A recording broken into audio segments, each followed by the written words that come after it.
3 to 8 years. यानी कि ये जो है हमारा जादुई पिटारा वो क्या है, एक खेल के माध्यम से बच्चों को हम कैसे सिखाएंगे, TLM आप जिसे बोल सकते हैं, शिक्षण सामग्री, वो है एक बच्चों के लिए, जो बच्चों किस एज ग्रुप में की बात की गई है, 3 साल से लेकर 8 साल तक के बच्चों के लिए ये जादुई पिटारा बनाया गया है। और अगर बात करें कि इसको लॉन्च किसने किया था, तो इसको लॉन्च किए थे हमारे शिक्षा मंत्री श्री धर्मेंद्र प्रधान जी। अब बात करते हैं कि जादुई पिटारा जो है ये इसको बनाया गया था, ये किसके अंडर में बना था, तो ये NCF NEP आप जानते होंगे, ये NCF के अंडर ये बनाया गया था। NCF आता है हमारा NEP 2020 के अंदर, और इस NCF के अंतर्गत ही हम इसे बनाए थे जादुई पिटारा। और ये जो जादुई पिटारा है ये आपको 13 अलग अलग भाषाओं में देखने के लिए मिल जाएगा। यहाँ पर मैंने लिखा हुआ है कि जादुई पिटारा developed under the NCF is available in 13 language in NCERT, यानी कि NCERT के द्वारा इसको 13 लैंग्वेजेस में आप ये जादुई पिटारा आपको मिल जाएगा। अगर बात करते हैं इसके लॉन्चिंग डेट की कि किस डेट को इसको लॉन्च किया था जादुई पिटारा को, तो ये लॉन्च हुआ था आपके 20 Feb 2023 में, यानी कि 20 फरवरी 2023 को इसको लॉन्च कर दिया गया था।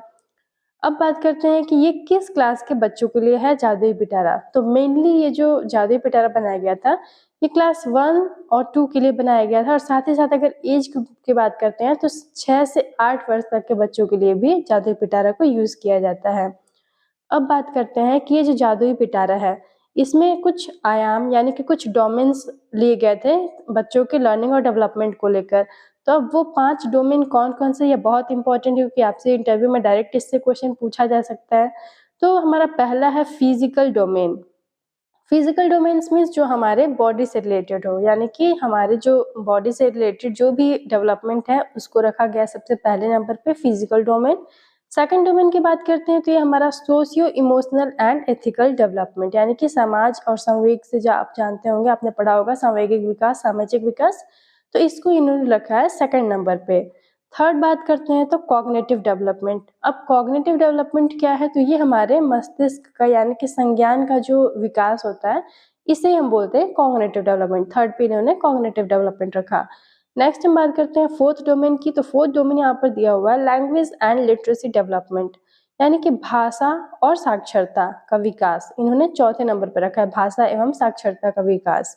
फिफ्थ हम बात करते हैं तो फिफ्थ यहाँ पर दिया हुआ है एस्थेटिक एंड कल्चरल डेवलपमेंट, यानी कि यहाँ पे सांस्कृतिक विकास की बात की गई है। तो एक बार फिर से हम जानते हैं कौन कौन से 5 डोमेन थे। तो फर्स्ट डोमेन यहाँ पर आपको दिया था फिजिकल डोमेन, यानी कि आपके शारीरिक विकास से संबंधित था।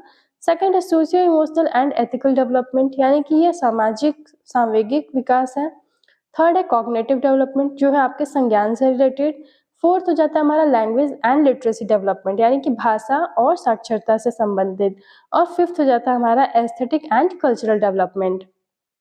अब बात करते हैं, एक बहुत इंपॉर्टेंट पॉइंट है इसमें जो मैंने नोट करके यहाँ पर आपको दिख रहा होगा स्क्रीन पर, ये है कि positive learning habits has been included as another domain of development at this stage, यानी कि जो बच्चों के अंदर हम चीज़ों को सीखने के जो पॉजिटिव सकारात्मक पहलू को बच्चों के अंदर हम विकसित करते हैं, इसको इन्होंने बोला है कि हम इसको एक अलग आयाम के रूप में देखते हैं कि बच्चों के अंदर हम सकारात्मक आदतों का विकास करते हैं जिससे उनको लर्निंग हो सके, जिससे उनका अधिगम हो सके।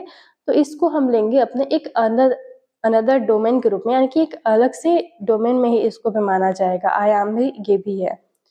अब नेक्स्ट बात करते हैं रिसोर्सेज की, यानी कि बच्चों को कैसे शिक्षा दी जाएगी, किसके माध्यम से शिक्षा दी जाएगी। तो ये बहुत इंपॉर्टेंट है क्योंकि वहाँ से आपसे क्वेश्चन पूछा जा सकता है कि जब हम जादुई पिटारा के अंतर्गत किन रिसोर्सेज का यूज़ करेंगे बच्चों को लर्निंग के लिए। तो ये आप यहाँ पर बता सकते हैं कि टॉयज़ मीन्स खिलौने, पजल्स जो पहेलियाँ आती हैं, पपेट देखिए पपेट को भी आपको समझना होगा। पपेट मीन्स ये जो कठपुतली के द्वारा आप NEP में भी दिया गया था ये कि कठपुतली के माध्यम से बच्चों को, जैसे कठपुतली को नचाकर उनको दिखाकर बच्चों को अगर हम लर्निंग कराते हैं तो वहाँ पर आप पपेट का भी यूज़ कर सकते हैं। खिलौने, पहेलियाँ, कठपुतलियाँ, पोस्चर, तो पोस्चर्स हम बनाते हैं पेपर पे या फिर कहीं पर भी, उन पोस्टर का यूज़ कर सकते हैं आप। फ्लैश कार्ड्स बहुत इंपॉर्टेंट है, फ्लैश कार्ड्स का यूज़ कर सकते हैं। वर्कशीट्स दे सकते हैं, अल्टरनेटिव बुक्स जो कोर्स बुक के अलावा जो अलग से अल्टरनेटिव बुक्स आती हैं उनका हम यूज़ करेंगे। फिर लोकल इन्वायरमेंट यानी कि उनके आसपास के वातावरण में जो चीज़ें होंगी उनसे हम उन्हें पढ़ाएंगे। और कॉन्टेक्स्ट एंड कम्युनिटी यानी कि समुदाय, उनके जो समुदाय जो रहेगा आसपास में उनकी भी मदद हम ले सकते हैं। जादुई पिटारा के अंतर्गत हमारे संसाधन यही होने चाहिए। तो अगर आपसे क्वेश्चन पूछा जाए कि जादुई पिटारा के अंतर्गत हम कौन कौन से संसाधन का प्रयोग कर सकते हैं, तो वहाँ पर आप ये बता सकते हैं कि toys, puzzles, puppet, posters, flash cards, worksheets and another alternative books, local environment, context and community. तो ये था मेरा आज का वीडियो जिसमें मैंने आपको जादुई पिटारा समझाने की पूरी कोशिश की है। आई होप आप सभी को वीडियो पसंद आई होगी। तो अगर वीडियो पसंद आई हो तो प्लीज़ वीडियो को लाइक कर दीजिएगा, शेयर कर दीजिएगा और चैनल को सब्सक्राइब करना मत भूलिएगा। Thank you so much for watching.